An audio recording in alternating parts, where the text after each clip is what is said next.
you're going to some efficiency problems. He actually is under 10 yards per catch, right? Yeah. So a lot of that short range, but that might be okay in PPR. So I've been kind of struggling with that. I think at the end of the day, you're thinking probably flex. I think he's going to end up that's what I think he's going to be, right? I think he's going to be, as you discussed coming into the season, right? He's never had a top 10 finish. Right. Never finished outside the top 30 at wide receiver for a season prior to this. Points per game, yeah. So you sort of figured that Amari Cooper will settle in maybe right around wide receiver 30, perhaps in a best case scenario, gravitates towards 25. He's fine. I think he's certainly not to the extreme of Mike Williams, because Mike Williams, I think, upside is way higher weekly, especially with his quarterback play, but he has some of that Mike Williams nature to him, where if like you're committed to Amari Cooper, you're committed to him through the good times and bad, right? You can accept that every once in a while you're going to get 2 catches for 17 yards because he might follow that up with 109 yards on 6 catches and a touchdown or whatever it was last week. So low end flex for me. In a perfect world, would I be using him? Maybe not, but I'm not sure anybody's roster is in a perfect world right now, especially because there are so few running backs that you can consider as a flex at this time of the year. I have him 5 for 51 in the projection for this week. That sounds about right. Yeah, right. That's about what you're hoping for. 2.7 rushing yards. Yeah. I'm gonna poo-poo you guys just a minute. Okay. Because like I hear you on Amari Cooper, and I think going forward, what we saw last week makes a lot of sense. With over/under in this game is 38 points, and when I look at this team, if I'm here in week 3. And I need a guy that I can count on. Like this just feels like a super low volume offense. And I get he's the wide receiver one. He's the guy that I want there. But there is a lot more hesitation for me than just like he's an easy flex play. Like I would look at Garrett Wilson or sure. I mean, there's a handful of other guys that I feel like maybe are in that same tier. And here's the good news. I've got them ranked ahead of Amari Cooper this week. Okay. And Daniel, that's fair. We're at wide receiver 36. Mike and I are, and you are all the way down at wide receiver 37. So I actually think we're more in lockstep than you realize. Fair. Yeah. Anybody on the Steelers? Anyone else outside of this? Mike, can you make a mention of what Deontay Johnson could face tonight, cornerback-wise? Oh, yeah. So I'd say decent chance he draws Denzel Ward's shadow treatment. And the reason for that is in week 17 last season, these two teams played, and Denzel Ward shadowed Deontay Johnson, and it went well. Deontay Johnson was targeted 15 times, which when you see that, you're like, wow, it's been wide open, right? But we know they kind of force-feed it to him, or at least Big Ben did. He had 8 catches, 31 yards, and bailed you out with a touchdown. 8 for 31. 31 yards and 15 targets is about as bad as it gets. The Browns have kind of struggled on the perimeter. A lot of that came last week with Garrett Wilson and Corey Davis had that long touchdown. They have struggled a little bit, but Denzel Ward we know is one of the best in the business. So that could limit his ceiling a little bit. You're not benching Deontay Johnson, right? Nope. If you're playing, this is probably advice for like showdown captain. If you're playing tonight on DraftKings, right? If you're playing that format, maybe you adjust your expectations for Johnson, but at the end of the day, you're starting him in 10-team, 12-team leagues. And also, if you are the Steelers, you're starting Kenny Pickett. Yes. You're not actually doing that, but I am telling you right now that you should do that. That's my one commandment for the show. By the way, today. what happened to Chase Claypool? Like, why did he go from Deebo Samuel in week 1 to just no carries and like I'm telling fewer you, targets? It's because Najee Harris got hurt. They had to utilize him in the running game. I asked Field about this. But he was playing early in the game too, wasn't he? Wasn't Claypool getting those carries early on too? A little bit, yeah. Well, they were more like trick stuff. And stuff. I don't know. I mean, I think Patriots are pretty solid defensively, right? Although George Pickens claims he was open on 90% of the. You see that quote? I was open 90% of the time, and I think he had 1 catch. Is that what it was on Sunday? I'm sure Kyle Pitts thinks that too. Yeah, I was going to say all roads lead back to quarterback play here, right? So again, the Steelers are going to start Kenny Pickett. I'm not saying that as a statement of fact. I'm saying that as like I've got a lot of things I'm working to manifest this week. Yeah, Kyle Pitts is still my number one. Kyle, I got you. You got me. All right. But beyond that, Kenny Pickett starting, I think really would make a dramatic is probably too strong of a categorization, but I think it would make an impact on the value of these wide receivers because Deontay Johnson is scoring these points in spite of his quarterback play. I mean, he's making catches that belong in like the Cirque du Soleil, right? Like his body control is just ridiculous. Yeah. Wait, I thought Mitch was your guy. Didn't we have this conversation a couple weeks ago? And he's better than I thought he was. And didn't I tell you this a couple days ago? Like, I thought, was that off camera?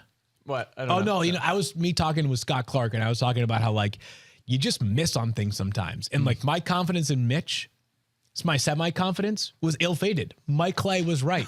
In general, Mike Clay is right. In general. I'll take all that Mike can get. Because, a couple. Let's not talk about the misses right now. You want to pick the game real quick? Just yours, not mine. Yeah, I got plenty. Steelers, Browns, who are you taking this? So I forgot to put the score on here, so I apologize for this. I know it's going to mess everyone up, but I'm taking the Browns. I think they get back on track. Right, I've got the Browns 9.2 and the Steelers 6.4. I'm taking the Steelers in this one. So Mike and I were on the same page last week. Daniel was the dissenter. You went with the Chargers. Yeah. Once again, Mike, I've got the Browns in a low-scoring affair over the Steelers. Yeah, agreed.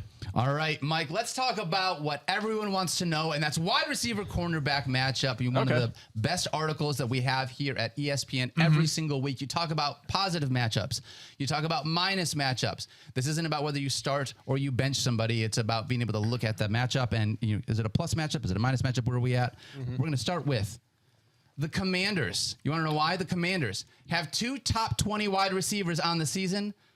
Only 2? Which one's not? And Terry McLaurin is still on the team. Wow, I was going to say Diami Brown not getting the top 20. How about Diami Brown catching some shade from Amon-Ra St. Brown the other day? That guy's on a mission, man. Yeah, he is. Oh, I love it. All right. But we got all 3 of these Commanders here. You got Terry McLaurin, Curtis Samuel, and Jahan Dotson all taking on the Eagles cornerbacks, which is a tough secondary here. How is it that you're looking at these Commanders wide receivers heading into week 3? Yeah, so we have to talk about all 3, right? Because all 3 are fantasy relevant, at least at this point. So I'll keep this tight, but this is how I expect this to work itself out this week. Darius Slay shadowed Justin Jefferson last week. We all saw it in prime time. Went really well. Right? Yes, You did a great job against him. Since Slay joined the Eagles, they have played Washington 4 times. He has shadowed Terry McLaurin in all 4 of those games. Terry's done okay. 5 for 61, 7 for 40 and a touchdown, 2 for 51, 7 for 61. That's fine, right? Nothing. That's actually huge. pretty good. Yeah, to be honest. Yeah, that's fine. It's not any huge games. It's what you're trying to avoid. He's kind of contained him a little bit, but those are solid lines. So not super worried about that. They'll be on each other a lot, but you're still starting Terry McLaurin. Wouldn't Darius Slay be on the best wide receiver for the Commanders?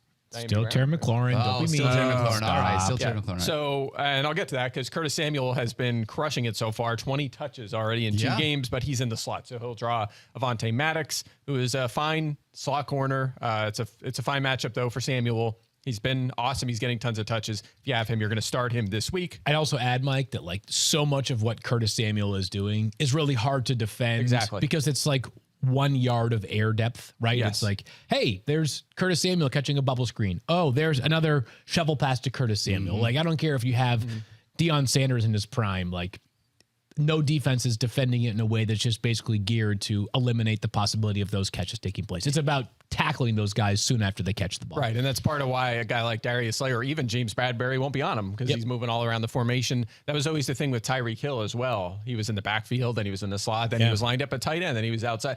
Like, I remember tweeting about this, and Casey Hayward actually replied because they face each other a lot with the Chargers and the Chiefs. And I explained this whole thing about why Tyreek Hill doesn't get shadowed, and he was like jumped into the conversation. Was like exactly. Preach. Yeah, like exactly. So that's just part of the deal, and it's going to be a situation here with Curtis Samuel as well. So he's fine to play. And then Jahan Dotson, he's the one I'm most worried about. We do not have him ranked. You do. You're from 45th. The problem is 45. First of all, he's going to get Bradbury on the other side of the field, who is a really good corner. Yeah. And he has a 13% target share. He's been really relying on them 3 touchdowns so far. We need more volume from Jahan Dotson for him to sustain this sort of production. You know, I was talking about reunions with quarterbacks on Twitter because Carson Wentz, of course, faces off against his former team, the Eagles. Yes, he does. Interestingly, Derek Carr jumped in. Did you guys see this? No. Derek Carr, we ended up going back and forth on Twitter a couple times. Did you see it, Mike? No, I didn't. Like you're making a joke I did here. not I feel see like that. this is a bit. This isn't real. Wait, you don't follow Derek on Twitter? I don't. So That's tough. Wait, tell me more. So I'm still blocked. Oh, man. What? I think I'm still blocked. Should I check this? Check it live. Let's just make sure See if and we got through to him yet. That's really tough. How great would it, the day that you get unblocked by Derek Carr, I'm going to be so fired up for you. I Nope, don't. nothing's coming up. Dang. We got Derek Carroll, Derek Carr, MHS. You should just start tweeting at Derek Carroll and like Derek Carr 4 and like, whatever, the Derek like Carrs. Dennis Clark. This is so weird. I can't find Derek Carr on Twitter. It's weird he doesn't have Twitter. Yeah. It's like, Oh, man. We're going to make this happen one day. someday. Mike, with this, I just want to make sure, just to close the loop on this, Terry McLaurin, you still have him as a starter this week? Yeah. Yes, 22nd, starting him. Curtis Samuel, it's still a flex Starting play him, from 28th, that stand play, and then Jahan Dotson is a Yeah, a 12 hopefully team not. flex, maybe. You're hoping for another touchdown. throw. That's going to be tough. Got it. Yep. All right. Let's talk about Stephon Diggs, who put up an unbelievable game last week, he taking did. on the Miami Dolphins. This is going to be a really exciting game across the board, just being able to watch these 2 offenses go at each other. But Stephon Diggs is going to go up against Xavier Howard. Is that going to be good, or is that going to be bad, Mike? Well, I mean, if you watch fantasy football now on Sunday, you're thinking, I'm not listening to anything this guy has to say about Xavier Howard because what I say, right? He's no Mitch Trubisky, but he's a pretty good quarterback. Speaking of getting stuff wrong, so look, Xavier Howard's one of the best corners in the NFL. He hasn't allowed a good fantasy game in a long time, and he just got caught napping on that route. He was off coverage on Rashad Bateman. He was shadowing him in that game. Bateman turned right on a slant. Jackson hit him in the chest, and he ran the entire way for a 75-yard touchdown. And obviously, he didn't do much the rest of the game, right? He got just over 100 yards and only played half the snaps. You know, it feels like the process was okay there, but the result was obviously not good. So apologies, of course, if you bench Rashad Bateman, and obviously you're not benching Stephon Diggs. I actually wrote about this in the column. Technically, this is a tough matchup. Howard is going to shadow him. He's going to be on him 3/4 of the time. Stephon Diggs has had no trouble with him. His stat lines against him are 7 for 76, 4 for 16, a touchdown, 5 for 40 and a touchdown. He hasn't gone over 16 points, so Howard has capped him a little bit, but it is a small sample. The guy is too good. We can't be too worried about limiting the ceiling of Stephon Diggs, but still a plenty high floor. It sounds like from past performances. I feel like his ceiling is only like 38 points this week. I know. I might have thought 41 previously. Yeah, that's one of the struggles with the column. It's like technically it is a tougher matchup, right? Facing Xavier Howard is harder than facing the Detroit secondary, right? You know what I mean? It is. It's a matter of fact, but sometimes it doesn't really matter, right? Some guys are basically matchup proof, or even if it costs them a catch or two, they're still going to have a good fantasy day. That is the situation for Stephon Diggs. And also sometimes guys randomly have a dud against a secondary that you think is not that strong. Like Devontae Adams had 2 catches for 12 yards last week. Mm-hmm. Yeah. He had a touchdown, but still I believe, if I'm not mistaken, Cooper Kupp gets an upgrade this week in your column, right, against the Cardinals. Now, he is used differently than Devontae Adams. Cooper Kupp? I know, Mike. What did you move him to? I told you move him from first to 0th. Okay, first to 0th. Yeah, you just don't rank him at all. You're just you're starting him. You don't have to worry about him at all.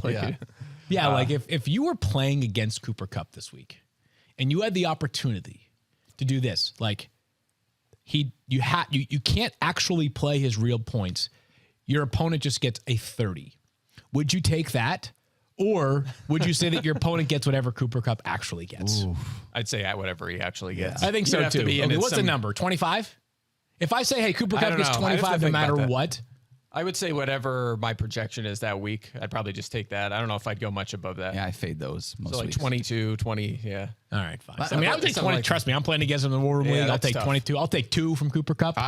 I'll take anything. I will take. I'd be happy. I want Cooper Kupp to get a bunch of catches, bunch of yards. I want him to fumble 14 times. That's what it is. 14 catches for 200 yards and 14 and not fumbles. His fault. It's all really great plays by the defense. Yeah, right? It's like totally. None of that's his fault. Just Byron Murphy just punching the ball out like last week, or returning it for a scoop and score. Dude. Speaking of which, he shadowed Adams last week and did a nice job. So we always pick on the Cardinals. Do you think he'll not to spoil the column, but you think Cooper Kupp's still going to be okay this week, though? Cooper Kupp will be okay. He will not be Byron Murphy. Murphy plays on the outside, so he might shadow Allen Robinson. He's not going to shadow Cooper Kupp. So you have Cooper Kupp just slightly ahead of Allen Robinson. Just slightly ahead. First and 0th and first. Yeah. Okay. Good to know. Tyler is still frustrated about the fact that Allen Robinson is only ranked 1 this week. Does he have 7 targets this year? That's weird. Really quick question to close out this Bills conversation. Stephon Diggs is going to get Xavier Howard. If Gabe Davis plays, if he's healthy, does he have a good matchup on the other side of that? Is this a place where he can exploit it? Yeah, they're trying to figure out that other side of the field right now because Byron Jones is on IR. So Keon Crossan, former Patriot, I think he was mostly a special teamer. Texans, he's on Texans too. Yeah, he had a couple stops. It's been a struggle on that side of the field until Byron Jones comes back. So yes, Gabe Davis should draw a lot of him, and he returned to practice yesterday. By the way, he's back at practice. Assuming he plays, we feel good about him. Love that. All right, let's talk about the Falcons. Drake London, Alameda Zaccheaus, and Brian Edwards taking on the Seahawks cornerbacks. 2 quick questions. Have the Seahawks cornerbacks been on this list the first 2 weeks as well? I think they have. Yeah, they've been featured in this column for obvious reasons. Hold on. Second question. Okay. Kyle Pitts is basically a wide receiver. Does he not factor into this list because he's technically playing out of the tight end position? Yeah. Or does he fit? Okay. He's moved all over the formation. I actually watched all of his routes because, like you, I'm trying to figure out what is going on. And I do think week 2 was kind of fluky. There was a lot of situations where maybe if a play was designed for him, Mariota was just pressured right away. But he's in line sometimes. Sometimes he's blocking. Sometimes they're setting up fullback screens and Pitts is blocking. I mean, naturally. That's what you win games. That's how you win games. 100%. So who's their fullback end? Is it Keith Smith still? Yeah, I think Keith Beef Smith. Yeah, it might be like Parker Hesse or Parker Hesse. Okay, yeah, gotcha. Like it might be like you got to design plays for those guys. You got Is to there get a the ball in their single hands. fullback in the history of the NFL Johnny Stanton that you would actually want to drop a screen for over Kyle Pitts? Like, I would think the most athletic fullback that comes to mind for me is probably Kyle Juszczyk, right? He's an incredible player, obviously. Is Peyton Hillis? Did he count a fullback? Or I kind of would consider him and Mike Allstott still running backs. That just Mike Allstott look like a fullback. Yeah. I got nothing. Yeah, I don't get it. I don't get it. Again, but it's going to change this week. We're manifesting it, just for the record. You guys can thank me on Sunday night. I just hope Arthur Smith, who, I mean, look, he did great things with Tennessee. Yeah. And honestly, the Falcons offense probably overachieving a little bit so far. So credit there. That comment was so ridiculous, though. It has nothing to do with fantasy football. It has to do with getting the ball in the hands of your star player that you took top 5 at tight end, okay? Has anybody? No, it wasn't me asking that question. No, I'm not. Right. It's not like, hey, fantasy analyst, ESPN, why aren't you using Kyle Pitts? I need fantasy points. It was just like a beat reporter, right? Someone just asked it's a perfectly reasonable question to wonder, and there's an answer there, right? I have a theory, and this is the only theory that I have yet to see be proven wrong. So if somebody out there has evidence that suggests this is incorrect, please let me know. Do we know for a fact that Arthur Smith does not play fantasy football? No. Okay. Because if he does, is it possible that in each of his first 2 weeks, he played against the team? Because he plays in multiple leagues that has Kyle Pitts. I thought maybe there was a thing that they were going here, but now I feel maybe like that's why. Yeah. That's it. Maybe that's why he was thinking about fantasy. Fantasy was on his mind. That's what I'm saying. Is that if someone can prove that that's not what happened, I'm open to it. But until then, I don't think we can entirely dismiss it. I think there's at least as good of a chance that he may have tapped him in the parking lot with his car, a la Meredith, a la The Office. And I think Arthur Smith is just upset about that too. Okay. You know what I mean? All right, but let's talk about anyway. these. No offense to Olamide Zaccheaus and Bryan Edwards. When I see these guys on the list, my thought process goes to Drake London, and I know that Kyle Pitts is a tight end, but Kyle Pitts because he's one of the main pass catchers. Obviously, he's not on this list. From that standpoint, but it was just a thing that I think about when I think about Falcons pass catchers. And Pitts will see some of these corners, but as we've seen in the past, tight ends lining up against corners is still a bad matchup, even like Gronk. I remember talking to Mina Kimes about this years ago when Gronk was in his prime, and it was like, well, how does he look in line tight end or slot compared to perimeter? And his numbers were average for a receiver on the perimeter, right? Really? He just wasn't that dominant because corners are faster and they're really athletic and they're some of the best players on defense in the league, right? So he'll see some of these guys. I don't necessarily think that's a great matchup for him, but it is for Drake London, right? And he's obviously off to a great start this year. A third of the targets, almost 40% of the air yards. He's had 2 really good receiving lines. And so far we've played 2 games, right? 2 games have been played. The following wide receivers have scored at least 11 points, fantasy points against the Seahawks. Cortland Sutton, Jerry Jeudy, Debo Samuel, Brandon Ayuk. That's an average of 2 per game. Yep. And Drake London is going to be featured here. Hopefully the 2 per game this week are Kyle Drake London Pitts. and Kyle Pitts. That's right. We'll see if that happens. Obviously, London has been terrific. You're playing him. He's playing against these young corners. It's a work in progress for Seattle right now. Again, week 1, 2, 3, great matchup when you're playing against Seattle. Do we think Drake London has officially earned the status of just calling him Drake? Like by calling him by his first name? No, because there is a Drake, right? That's like when Well, people call... hold on, though. But just if he had, there's a chance that Drake could be covered by Michael Jackson on Sunday. Oh, I see. 2 titans in the industry. Okay. Daniel's more the music guy than I am. I mean, I think Michael good. Jackson's probably the unquestioned greatest performer of all time. All right, fair He's the enough. most.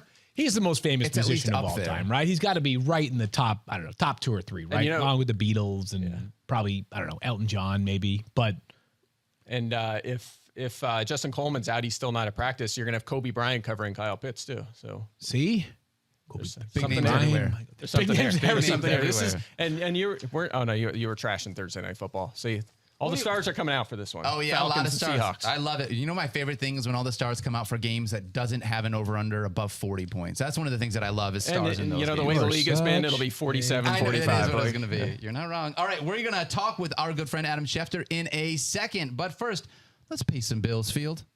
do I get to start? Oh, yeah, you do. Early season roster decisions can make or break your fantasy season. Fantasy players need insights beyond who's starting and who's out as they approach upcoming games. You need to know players on the rise, favorable matchups, and flyers to jump ahead of the competition. On our show, we explore the storylines that impact your fantasy matchups. Fantasy football success relies as much on your quarterback's relationship with his receivers as it is on PPR. But how about this? St. Bonaventure University's online Master of Arts in Sports Journalism produces journalists comfortable with stats and storylines. This completely online degree was designed with insights from alums like ESPN's Adrian Wojnarowski and Raina Banks. Plus Tim Bontemps. Students learn how to report on sports in ethical and compelling ways. St. Bonaventure emphasizes digital storytelling that reveals the whole story about our favorite players and teams. Get in touch with an enrollment advisor today at sbujournalism.com and learn how you can become a sports journalist. That's sbujournalism.com. Football fans, the first Sunday of the NFL season is here, and DraftKings Sportsbook, an official sports betting partner of the NFL, is giving new customers a can't-miss offer to celebrate the return of the NFL season. And right now, new customers can bet just $5 and get $200 in free bets instantly. And as an added bonus, everyone can experience the thrill of DraftKings early win promotion. It's simple. You bet on an NFL team to win. If your team leads by 10 at any point during the game, you get paid instantly, even if your team loses. So download the DraftKings Sportsbook app now. Use promo code FFF to get $200 in free bets instantly when you place a $5 bet this Sunday. That's code FFF only at DraftKings Sportsbook, an official sports betting partner of the NFL. Minimum age and eligibility restrictions apply. 21 plus in most eligible states, but age varies by jurisdiction. Gambling problem, call 1-800-GAMBLER. In Tennessee, call or text Tennessee Redline at 1-800-889-9789. In New York, call 877-8-HOPE-NY or text HOPE-NY 467-369. Bonus issued as free bets. One early win token issued to opt-in. Moneyline bets only. Deposit and wagering restrictions apply. Eligibility and terms at DraftKings.com/football terms. So right before, while you were doing your read, Daniel wanted to trade reads there, and you wanted to show off right there, didn't you? No, I With didn't that want to speed show. I didn't reading, want to show off. You were like, I want this. I'm That's taking it on today. I'm feeling listen, good. Had a good breakfast. You know what? Sometimes it is like that, though. It's Right. like, give me Sometimes the your ball. brain's working better. and Yeah, it was like I my know. Keyshawn moment. Just give me the Yeah, ball in you this wanted one. it. He took it. He did. Give me the just took it. damn ball. That's More- right. more That's appropriate. right. Well, hey, Mama Dopp is going to... Well done. Good job. Oh, yeah. 25 Wash cents your a letter mouth on out that with one. soap, Daniel. Sorry about Dopp. that, Field. All right, let's take a couple of social questions while we wait for our good friend Adam Schefter to join us, and we're going to throw it over to our buddy Kyle hanging out. Kyle, what we got in YouTube today? We've got the usual. A lot of good people, a lot of good conversation going. We got a question here, and it's come up like 6 or 7 times over the last few days. Brady or Wentz this week? Who you got? Oh, my gosh. I Do you had want to make Brady- this decision? Because I actually have this dilemma. Oh, yeah. Go ahead. Carson Wentz, are you kidding me? Yeah. Yeah. No, I've got Carson Wentz ahead of Tom Brady this week. Again, some of the ingredients are really solid, right? I mean, 3 good wide receivers that we discussed a little bit earlier on. Yeah, it's a difficult matchup, no doubt. But not only, and we discussed this on yesterday's show a little bit as well, not only is there going to be no Mike Evans, there may be no Chris Godwin, there may be no Julio Jones on Sunday for the Tampa Bay Buccaneers. And there's a philosophical shift, right? This is a team that all of a sudden went from pass to when all things are equal, they're going to run the ball. So a run-heavier approach right now in Tampa Bay, plus the wide receiver injuries, I have Carson Wentz ahead of Tom Brady. Yeah, it's really close. I think I have them probably back-to-back in my rankings. Just keep in mind, Carson Wentz coming off 2, I think we're going to get to this shortly, but 2 really good matchups, much tougher one now against Philadelphia. So it is a close call for me. Yeah, Really no, is a close call. it is a much tougher matchup for Carson Wentz, no doubt, than it has been the first couple of weeks. But it is for Brady, too. Yeah. Green And- Bay's defense is good. Yeah, no doubt about that. How It about, is. also, how about the fact that you guys say it's a close call? It's not a close call for me. I have Brady outside my top 12, but everything about this, if I have anybody, I've had people texting me, can I start Jared Goff over Tom Brady this week with the way that the Lions offense has looked? I'm not ready to go that far yet, Maybe. but it's Maybe. the idea that people are even asking the question, Jared Goff versus the greatest quarterback that we have ever seen right now. Right. That's it. You know what? You know what can help us break this tie, or at least help us educate on whether or not Tom Brady will have some of his key pieces in place, is the man who knows all. Mr. Adam Schefter. Good morning, Shefty. How are you? Talking to the man who's in variety, I'm honored. Thank you, Field. Wow. Shefty, I appreciate you very much. But let's talk about the Tampa Bay Buccaneers wide receivers. No one wants to hear about me. Tom Brady, we know, will not have Mike Evans on Sunday. Do you have any sense as to whether he'll have some combination of Chris Godwin or Julio Jones? Right now, it seems a little bit discouraging. Julio didn't practice yesterday. Chris Godwin, I think they want to be very careful with after the setback that he suffered on opening night. They obviously brought in Cole Beasley with the idea that they'll sign him to the active roster. Maybe Russell Gage can make it back this week. It might be one of those weeks that they just have to make it through without their full allotment of wide receivers. Thursday morning, don't have the full injury report for how it will be on Sunday morning, but at the very least, they're going to be down some guys going into this upcoming weekend's game against Green Bay. Yeah, Brashad Perriman had 5 targets for them last week. Shefty, he found the end zone. All of a sudden, he could be a player that we're talking about come Monday morning. Let's talk about the Saints, though, as Alvin Kamara did not play this past week. They were in full pads yesterday. He was out there on the field. Does that suggest to you that he'll be available on Sunday? Yeah, I think so. I think that they did not view it as a multi-week absence last week when they held him out and didn't play him on Sunday against the Buccaneers. And that's what I was told over the weekend, that it wouldn't be multi-week. So the fact that it wasn't multi-week and he was back at practice yesterday, I think that bodes well for his availability on Sunday. Yeah, so the Saints, after Alvin Kamara was out in week 2, turned to Mark Ingram. We saw some Tony Jones on Sunday as well. They do have Latavius Murray still on the practice squad, so they've got some other backs, but it would be great to see Kamara back in the fold. We have not seen George Kittle so far this year, Shefty, but there's a chance we'll see him in week 3, it sounds like. Do you expect that to happen? That's my sense right now, Field. Again, it's hard to make definitive injury declarations on a Thursday morning, but my guess going in is that we will see George Kittle on Sunday. Again, when he went down, I remember talking to them and saying, oh, he's not going to play this week in the opener, right? And they said, I don't think he's playing next week either. Okay, so that always seemed to me to be the timeline for George Kittle, that it would be a couple of weeks. And I think Jimmy Garoppolo is back at quarterback. They've got a big game on Sunday night against the Broncos. I just have a feeling that when they're out there, that George Kittle will give them another weapon. This is an offense now that's going to have to change back to what it was last year rather than what it was trying to be with Trey Lance. And to me, the 49ers right now go back to where they were last year, what you saw. And I think Kittle will be with them on Sunday night, would be my guess. And Jeff, you've been about as on the mark as anybody, actually, as it pertains to a lot of things. But certainly the 49ers and their backfield, dating all the way back to last year when you told us about Elijah Mitchell before I even knew his name. Last week you mentioned, hey, it's going to be Jeff Wilson, but we'll see some Tyrion Davis-Price. He's now injured. He has a high ankle sprain. How do you expect the carries to shake out this week? You know, here's the thing with them, Field. What I've come to learn about that offense is that I think they get carries from everybody, which is why it's hard to lean on any particular running back.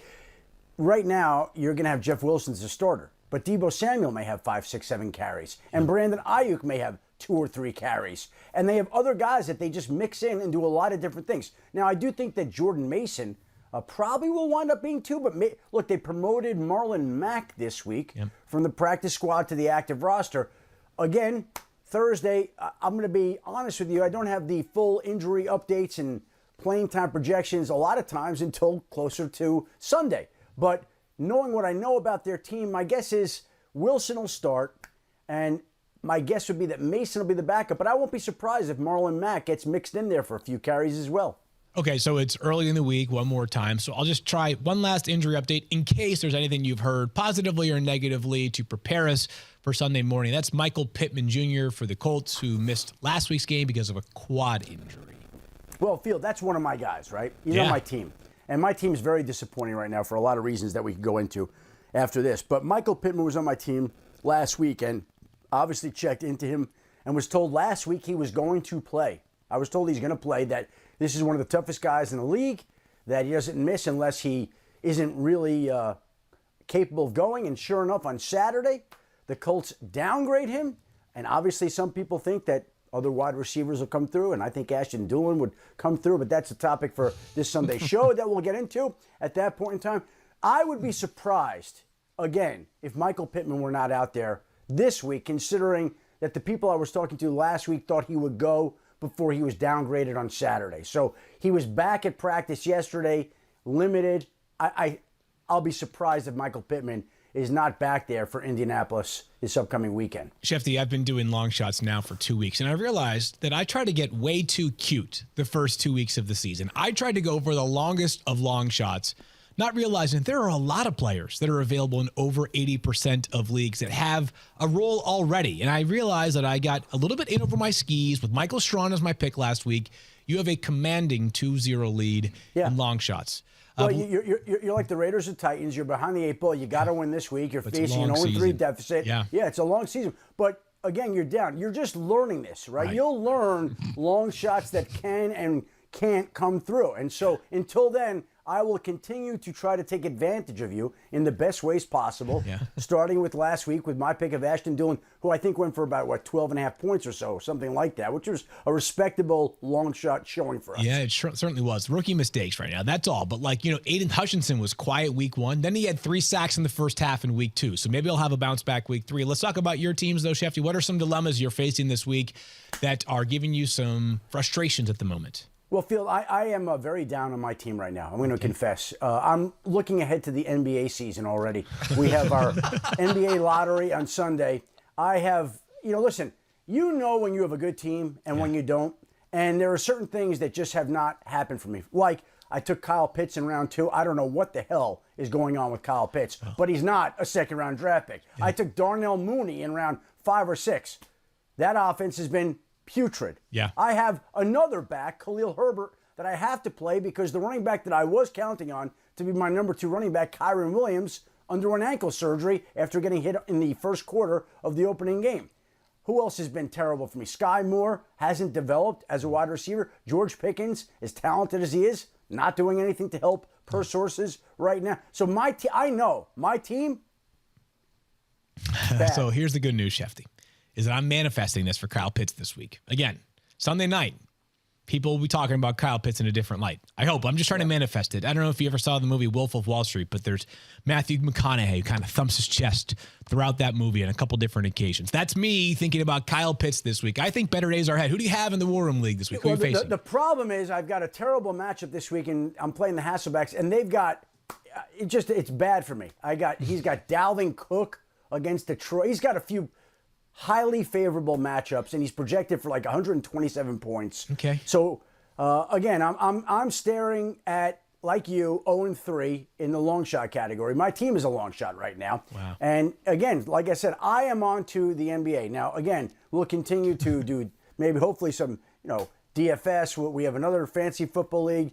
There are other things we can do, but I got to tell you something. It ain't easy. I don't like seeing you in these spirits, Shefty. I just, every once in a while, I make a call that works out. And I think Kyle Pitts is having a big week this week. It's a gut call because there's certainly no evidence of the first 2 weeks on the field that he should have a breakout week in week 3. I just am old enough to remember when at 20 years old, he became one of the best rookie tight ends ever. Yeah. So I would like to see that this Sunday. Well, I thought that last week last week I had Pitts, Darnell Mooney, Devontae Smith. I thought, well, all three of them, they're definitely bouncing back this week. Yeah. Devontae Smith, I kind of figured would, and he did. Yeah. Mooney, bad, and Pitts, no good. So, again, in our league, in a 16-team league, if your wide receivers are not coming through, you're done. And so I can accept that. Again, my picks have not worked out. It's not one of my better War Room League teams. I've had some good teams. I've had some lesser teams. This is going to be one of those lesser teams. I just figured it out, though.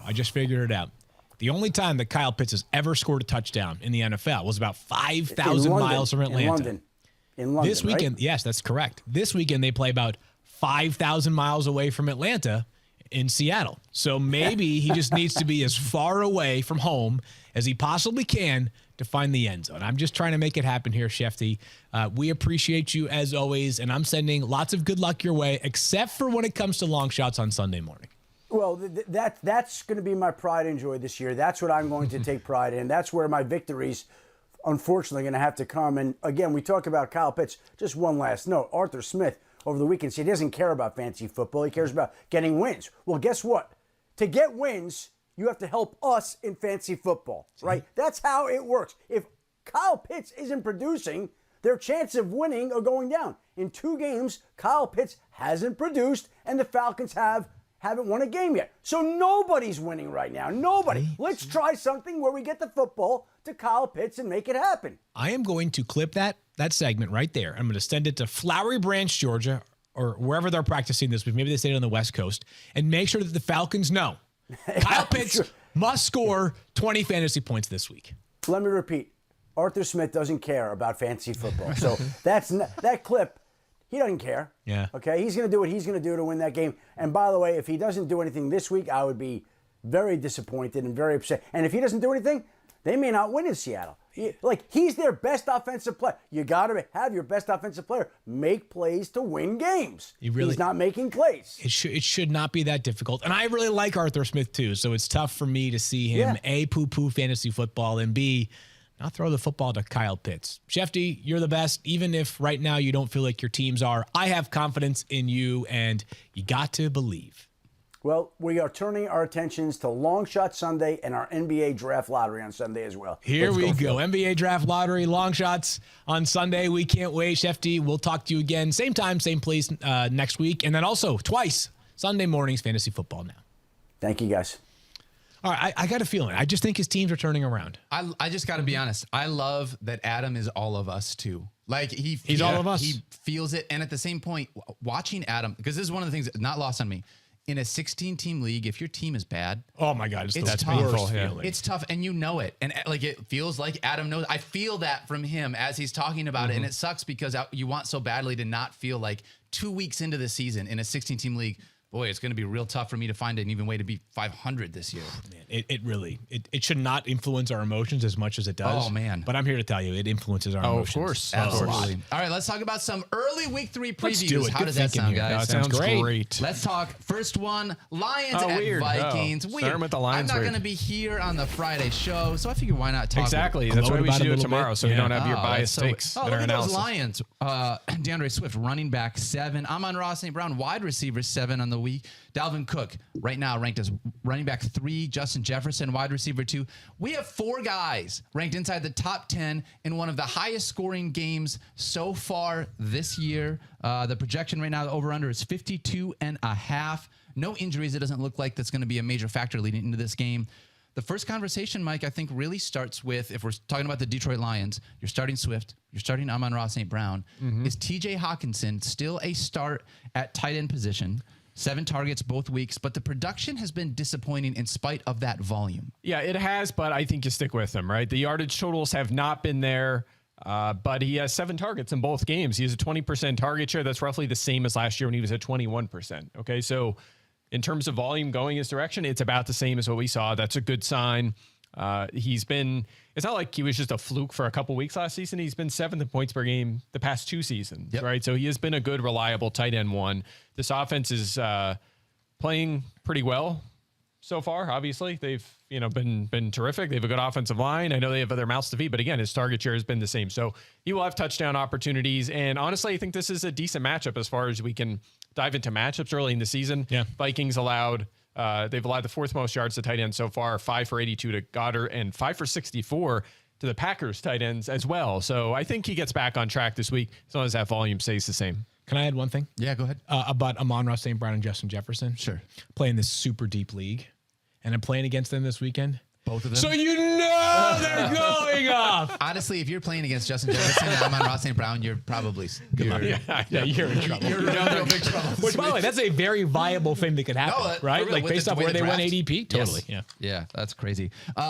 Field, I know I made a joke about this earlier. Jared Goff is not yet in the streaming conversation for me, but this Lions offense has been way better than expected. And I know it's easy to make jokes about Jared Goff as a fantasy quarterback. I'm not gonna lie to you. I am starting him in a league. Are you really? It's an interesting. It's a 12-team league, and it's 6-point passing touchdowns. Okay, So so that almost helps. everybody drafted multiple quarterbacks. 6 points really drops rushing. Not really. It drops rushing quarterbacks a little bit. Really gives a bump to those passing quarterbacks. And my QB1, I loaded up on running backs, wide receivers, and tight ends in this draft, and I ended up with Trey Lance as my starting quarterback. So I did not have. So 2 weeks into the season, obviously you're swimming for another option.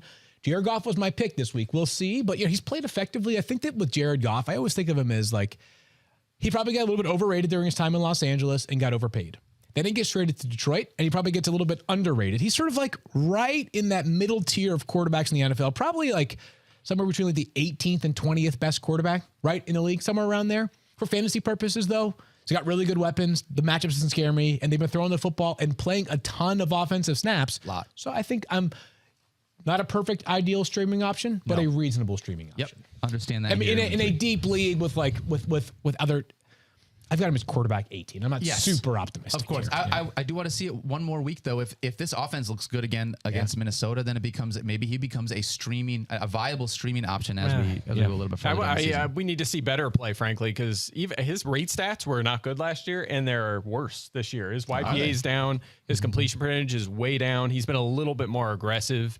But he has also 0 with his legs, and that's going to crush you in my fantasy. 6-point passing touchdown league, yes. Yeah, that's it helps why a I'm little like, bit. Yeah, a little bit, yeah. We'll see. I'm wondering if Desperate times, Mike. I'm trying to reverse jinx this I year. get it, but we'll see if the the wheels stay on here. Let's talk about Kirk Cousins. Detroit's allowed the third most quarterback fantasy points this season. Is he a must start because of Kirk Cousins and this offense, Mike, or is this just a matchup situation? He's a streamer. I have him 9th on my board. He doesn't have a top 10 yet this season, but he was basically a streamer last season, right? A fringe quarterback one. Yeah. The Lions have allowed 25 plus points to Jalen Hurts and Carson Wentz, and we expected that going in. We loved Hurts in week 1. We loved Wentz as a streamer last week. It's hard not to like Cousins here for a bounce back week against Detroit. We talked about Adam Thielen yesterday on the show as a part of start bench cut segment that we have. And you've got Adam Thielen at wide receiver 45 heading into week 3, in spite of what seems like a nice matchup against this Detroit secondary. Yeah, it is. And he's played 96% of the snaps. So he has been on the field. The problem is he has 11 targets and 88 yards. And his last double-digit fantasy point game was week 12 last season, right? He's just been beat up, or the volume hasn't been there.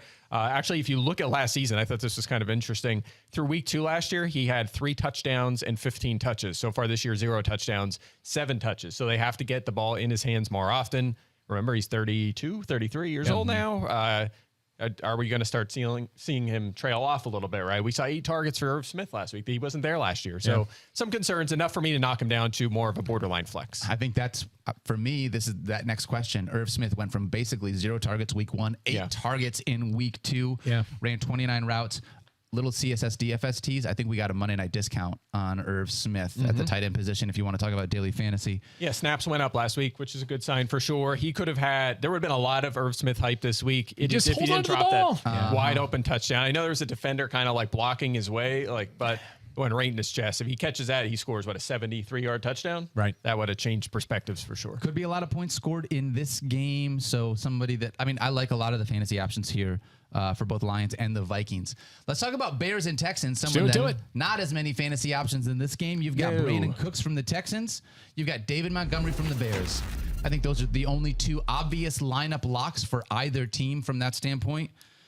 Look, it's so bad. Our graphic, it just has the logo for our show in the middle. Because we don't have enough players. There's no third player to be a lineup lock. Oh, that's terrible. Well, you know who would have been a lineup? I feel like Darnell Mooney was the guy that would have been the lineup lock. He should have been. Should have been. 3 weeks into the season. Mike, we obviously were benching him at this point. We talked about him on the show yesterday. Field said, I'm benching him, but I'm not cutting him because his talent is too good. Yes. You're good with that? I agree with that. 90% of the snaps and 82% of the pass routes so far. So he's been on the field. It's not like he's been demoted or anything like that.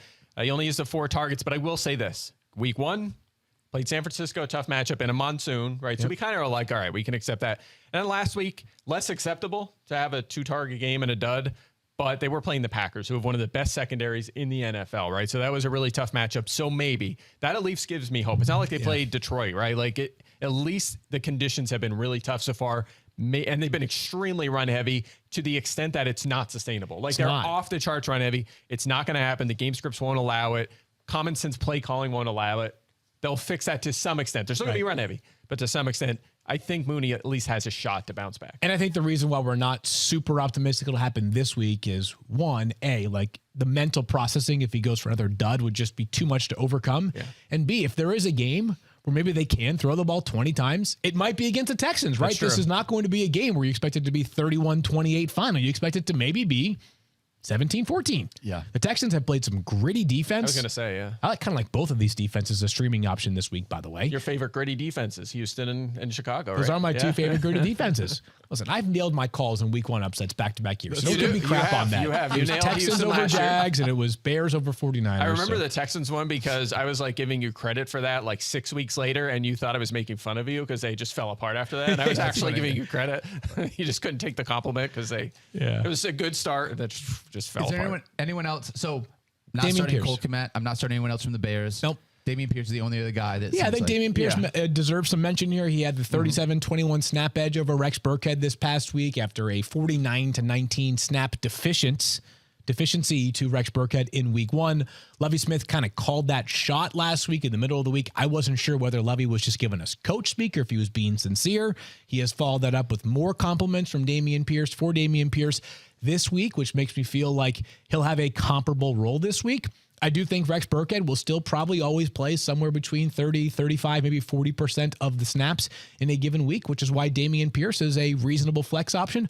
Probably needs to find the end zone to really pay off. Yeah, all 15 of their running back carries went to Pierce, which is a good sign, but only 15 routes. So 15 carries and ran 15 routes, only 2 targets. they're not using him in the passing game yet, and they're turning to Burkhead in those situations. And we saw that. They're valuable. Pierce was dominating the snaps in the first half, and then there was situations where they had to get down the field and score, and where'd Pierce go? Suddenly it was Burkhead caught all the way up to him, or not all the way up to him, but played a sizable number of snaps in the second half. So still a little nervous about that. He's not quite polished yet, which isn't a surprise considering how little volume he had in college. So again, we have him ranked as a flex. That's about where he belongs right now. There is limited upside for the time being. Let's talk Bengals and Jets. The lineup blocks that we have for this game include Joe Mixon, Jamar Chase, and T. Higgins. Looks like nobody from the Jets is a lineup block here. Let's talk about Joe Burrow, though. 3 touchdown passes, 4 interceptions this season. If you've watched any of these games, it has been tough. If you just look at the box score, you don't realize how tough it actually is. But watching these games has been awful. I'm trusting him one more week. Not just his talent, but the talent that he has and the wide receivers around him. Where are you guys at on Joe Burrow this year? Yeah, this week. Yeah, as we'll get to here, this is the game of unrealized fantasy points so far this season because the opportunity to score them has been outstanding. In fact, Joe Burrow is number 1 in the entire NFL, all positions in expected fantasy points. Wow. He has 110 dropbacks that leads the NFL. Only has 3 touchdowns to show for it. 0 top 10 fantasy weeks. Sacks are up from last year. The Jets don't get much pressure, so that should... Sacks are up. They fixed that. Yes, sack rate is up, which is kind of shocking. The tackles just aren't playing well enough right now. But the Jets don't really get pressure as well, so that may bail him out to some extent. And I'll just mention this. His average depth to throw is down this year. His yards per pass attempt was an extremely good rate. He was best in the NFL last year. We talked all offseason that was going to come down. It has plummeted down to 6.0 this season. That will bounce back. This situation is too good. Yeah. I have I have Burrow 8th on my board. I do think he gets back on track this week. Breakout week. I've got him as quarterback 7 this week. I'm very confident that Joe Burrow is the real deal, and I think he shows it this week. The Jets are a frisky defense, but maybe not quite there with that pass rush to overwhelm Cincinnati in the same way that both Dallas and Pittsburgh, who, by the way, if you're talking about individual pass rushers right now, if we're starting from scratch, TJ Watt and Micah Parsons, they might be number 1 and 2 if you're doing a draft of pass rushers right now, right? Yeah. There's some other great ones, but those are 2 of the very best. They have tormented that Bengals offensive line through the first 2 weeks. Field, I want to talk about these running backs. You got both Michael Carter and Breece Hall. Both of them are being pretty well utilized in this uber elite Joe Flacco-led offense. Which one do you like more in week 3? Yeah, Michael Carter, I think, pretty clearly playing way more snaps, more consistent role in the passing game. I know that Hall had all those targets in week 1, but Carter has back-to-back games with at least 5 catches. He's going to be the first man in. He's going to get rushing opportunities. Joe Flacco does seem to like to throw to the running backs, and while 59 and then 44 passing attempts is going to be hard to replicate week over week over week for Joe Flacco, he might get close to it this week, right? The Bengals can really score the ball. I wouldn't be surprised if this is a sneaky shootout game, even if the Jets are playing from behind late in it. I have Carter, RB19. I have Breece Hall as RB39. Yeah, I'm pretty much aligned there. Carter dominated the snaps, more than doubled up Hall. He played a lot, handled way more of the passing down work without getting into the numbers. Carter's been top 25 2 weeks in a row. You're starting him. Hall should be on benches. I will say this, though. The Jets tied for dead last in the NFL with 1 carry inside the 15-yard line so far. So it's going to be hard to score touchdowns for these guys. Love them big Limits plays. their ceiling. Hall on your bench, Carter in your lineup. If they are down and they have to throw, Garrett Wilson is somebody that should be utilized a bunch. Mike, I know you loved Garrett Wilson coming into the season. The Jets, you already said this, more pass attempts than anyone else in the league right now. He had 30 fantasy points in week 2. Will you guarantee an encore performance in week 3 for Garrett Wilson? No, I won't. But oh, come on. no, I won't do that. I'm not going to guarantee anything. This is fantasy football. Clarity. Not guaranteed. Clarity. No, Like I'm especially not doing that. Well, that puts my name on it. Like, why? That's even worse, right? All right. Well, what do you like about Garrett Wilson this But I will week? say this. I said Joe Burrow is number 1 in the whole NFL in expected fantasy points. Guess who's number 2? Garrett Wilson. Wow. Believe it or not. Yes, he is number 2 with 54 expected points. So he's actually underachieved his usage so far. Number 1 in expected touchdowns with 3.5. That means your expected touchdown total based on where you're targeted on the field. No one else is above 2.6. This is it's basically a historic start in this category, dominating the category, tied with Jamar Chase for first in end zone targets. He's 9th in overall targets. The problem is he's playing half the snaps. He's technically still 3rd on their depth chart. Elijah Moore, Corey Davis ahead. And Braxton Berrios was limited last week too. So he's basically 3-4. They're going to have a hard time keeping him off the field, but that's a thing. He could. What if he just has the 4-target game because they're stubborn and use these other guys? And it could happen. I hope they're not. But still, we're ranking him as a wide receiver 3. Yeah. By the way, I love it. Like, this is the most promising Jets rookie in a long time. And Mike's first thought, and I know that it was the different context, but you're like, yeah, he's underachieving relative to expected fantasy points. But Jets fans are literally like, they're getting tattoos of Garrett Wilson. Like, they're building a statue outside the stadium. And Mike is like, well, he's underachieving per his fantasy point opportunities. I spent the whole offseason telling people to skip Elijah Moore and take Garrett Wilson. You did. 5 rounds later. I wrote about that in Fantasy Field Pass. Team. You got a hat tip today. Oh, thank you, man. I appreciate I'm sure you've read it. I was reading your variety piece. I didn't get a chance to read that one. So I'll get to that later. A lot of content today. Yeah, All right, let's talk one more game. Eagles at Commanders. Lineup blocks for this one seem pretty easy, guys. I think it's pretty simple. Jalen Hurts, obviously in your lineup. A.J. Brown looks fantastic so far. And Antonio Gibson getting a ton of volume in the Commanders' offense. When I'm looking at these running backs, Mike, Miles Sanders is the guy. Has yet to reach 100 yards rushing. However, this rushing offense looks fantastic. 35 touches is 10th in the NFL. Is he good enough for a low-end flex play in spite of the fact Sanders? In spite of the fact that Jalen Hurts not only runs the ball a ton, but steals what seems like all of the goal line work. But he doesn't, though. I would say low-end RB2, not necessarily flex. I think Sanders is trending up. He's top 12 in touches, yards, and fantasy points. And he actually has 3 carries inside the 5. Hurts has 2, and I feel like I might have that backward. But either way, it's like 3-2 in carries inside the 5. So they've both actually gotten that usage near the goal line. The only problem you have with Sanders, efficiency's not a problem as a rusher. Efficiency's always been good. The volume's been good. He's just not good in the passing game. And I'm wondering if at some point they're going to stop using him in that role. Kenny Gainwell looks good there. 15 yards on 5 targets so far. Terrible efficiency. This is years of this. So that's my concern with him. But for now, we're starting him. This offense is too good. The O-line's too good. He's playing too well. Yep. Field, I'm looking at Devonta Smith. Really tough in week 1. Week 2, he came on and was quite a bit better. Caught all 7 of his targets. Based on those first 2 weeks, it's tough to be able to figure out which way you're going in week 3. Is he a flex play for you? Or is he on your bench? He's a low-end flex play for me. Consideration in a deeper league. I think the problem is that we did get the bagel in week 1, and that was only 3 targets. It seems like A.J. Brown is the clear only Eagles wide receiver that's going to get work every single week, no matter what. Dallas Goedert's got a role in this passing game, and then I'm sure Mike could talk about this much better than I can, but have we seen an end zone target for Devonta Smith through 2 games yet? I don't think he's had one. No, I believe his expected total is like 0.01. He just haven't. But I will say this. But he's a really good player. He's really good. And his ADOT's been cut in half from last year. It was like all vertical. I think he was 8th in average depth of target. It's like 7.8 this year. So that could be good in PPR. If he gets a 20% target share and it's short range stuff, that could help in PPR. So we'll see. Let's talk about Dallas Goedert too. 8 catches. I think he's a lineup block, don't you? For 142 yards this season. At this point, I think he is. That's the 3rd most receiving yards from any tight end in the NFL, Dallas Goedert. Only 8 catches, which is the only part that's tough. Yeah. But he's being utilized in this game, and he's stretching the field. It's twice as many as Kyle Pitts. It's crazy. Yeah, right. Just like it's crazy, right? Yeah. Like unless you have Mark Andrews or Travis Kelce, you're sitting here and you're like, dude, I would break laws for 8 catches for my tight end, right? In the playbook, he'll be a lineup block for sure. The only thing is he doesn't get work near the goal line. We needed that to pick up. He had 2 end zone targets all last season. He hasn't been used there this year so far. I'd like to see more of that, but overall receiving production talent have been good. Carson Wentz has been a top 5 quarterback in both of the weeks so far this year. Are you going back to the well here in week 3? Can he be another starter, another top 10 quarterback for you this week? I think he comes back to earth, right? Remember where we drafted him this year? The offense 29. Has been good. Right, really low. I think he'll come back to earth. Remember, he faced Jacksonville and Detroit. The Eagles are this year allowing 5.3 yards per attempt. They allowed a total of 24 fantasy points to Goff and Cousins. I don't know. I think he falls back to where we kind of expected, a mid-range quarterback too. So 2 of his top 5 games of his career have come this season. You don't think this is a new version of Carson Wentz we're seeing then? A new version this late in his career? I don't think so. The offense is underrated and good. Again, I mentioned this and I'll say this quickly. The reason we weren't higher on this offense in the off season was everyone was hurt, right? We just didn't know. Like Dotson was a question mark. He was new. Samuel was hurt. Logan Thomas was hurt. But they have some talent there. So maybe he sneaks in and finishes QB9 this year. But I think we have to be more reasonable considering the schedule they open the year with. And we discussed the wide receivers. For those of you who are saying, wait, they aren't lineup blocks? Well, we had Terry McLaurin right around wide receiver 20 and Curtis Samuel a little bit lower on the board right there, noting from Mike that that Terry McLaurin could very well draw a Darius Slay shadow, as has happened 4 times over the past couple of years. Correct. For the record, I have Curtis Samuel ranked ahead of Terry McLaurin this week. I think I'm the only one. Not super spicy, though. Is that crazy to you guys? No.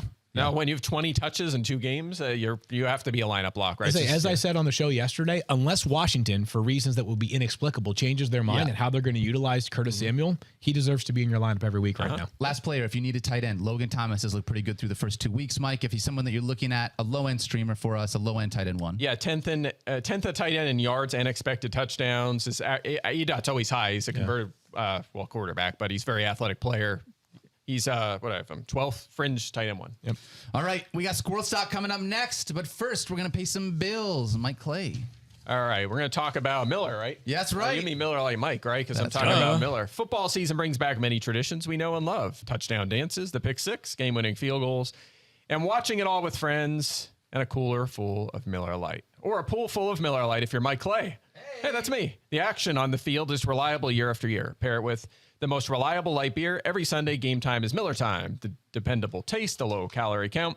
I love it all. It's a perfect beer for football. Really, it's a perfect beer for any time because with enough effort, any time can be Miller time. Don't I know that? Yep.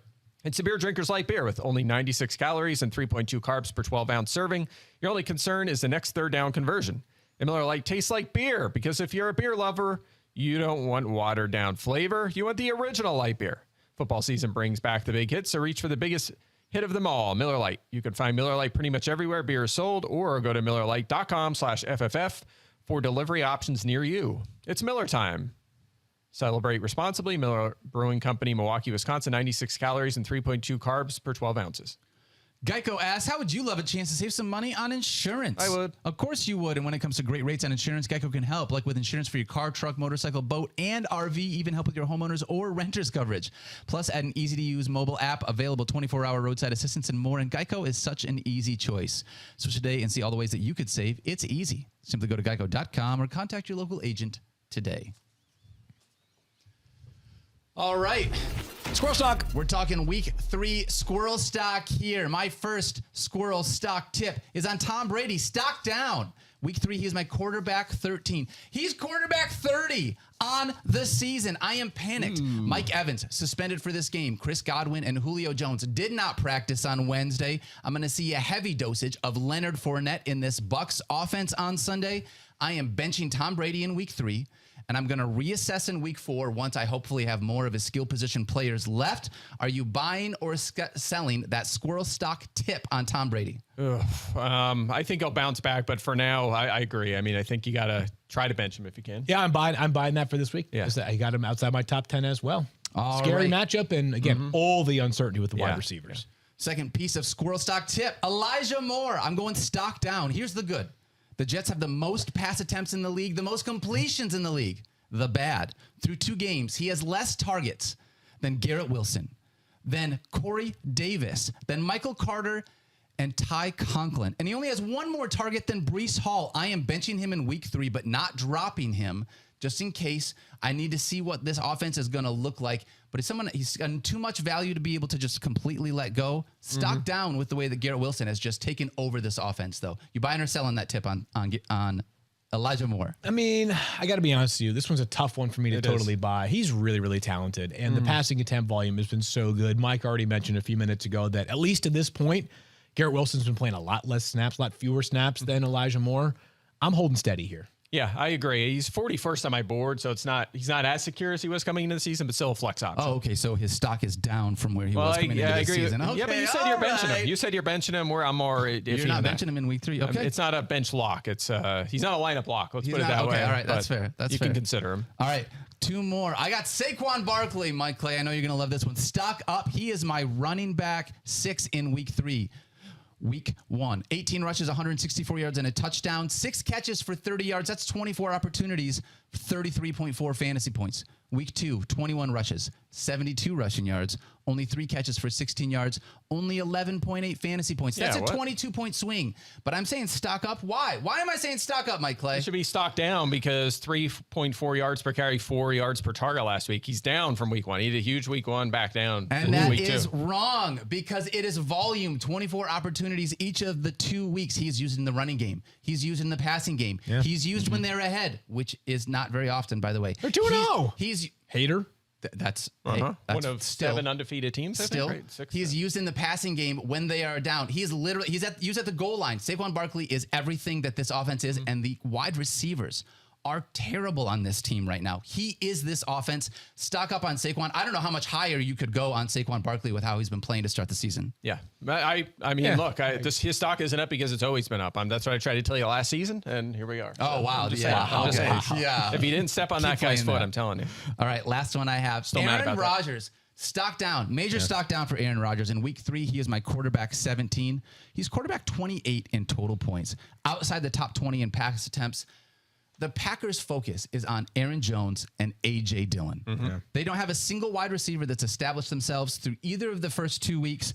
From this standpoint, it's not just the first 2 weeks. They had all of offseason. They had all of training camp. They had the preseason to find a wide receiver that would establish themselves as Aaron Rodgers' guy. Yeah. I do not see it. I am benching him until I see a better matchup or there is some more, I just see more production from him in future weeks. He is on my bench for the future. I am not starting him in week 3, in week 4, in week 5 until I see something more from this Packers team. I don't know who they play in week 4, week 5, so I'm going to hold my evaluation until then. But for week 3, I'm avoiding. I mean, I have him in one lineup, and he has been benched because they play the Buccaneers, who have scored a touchdown on defense this year, and they have allowed a touchdown on defense this year. Might be the nastiest defense in the league, plus all the wide receiver concerns. Yeah, Jameis Winston, Dak Prescott, Cooper Rush. If you add up all their fantasy points scored against the Bucs so far, it is 14.7 per game, per quarter. No, per total. Wow. Yeah, so it's been a struggle. I agree. I have Rodgers 15th. Might be a guy I swung and missed on in the offseason. We'll see. I think he, maybe a slow start and then he gets rolling. Name we'll game. see. One player name game. Aaron Rodgers or Mitch Trubisky? Kenny Pickett. Kenny Pickett and Jordan Love. Rodgers will bounce. Rodgers bouncing back. He's coming back. No way. I'll take Mitch. Maybe not this week. Not this week. I'm saying down the road, he'll get it going. All right, that's going to do it for us. We have CSS DFS coming up next in your feed if you want. Also available on YouTube for Friday's show. Field, Mike, and Stefania bring you all the information that you need, all the injury breakdowns. Check with us on Friday. We love you guys. Thanks for hanging out. We'll see you then. You straight up wouldn't trade Aaron Rodgers for Mitch Trubisky? Seriously, what's wrong with you? I thought about it for 1 second. You looked at the contracts, though? No. You could save a bunch of money. Look, You is could that a have hot Mitch take? Trubisky. I'm going to tweet this out. Who went first in the draft? 2000. Wow. Trubisky was second overall. Oh, he got drafted early. Wow.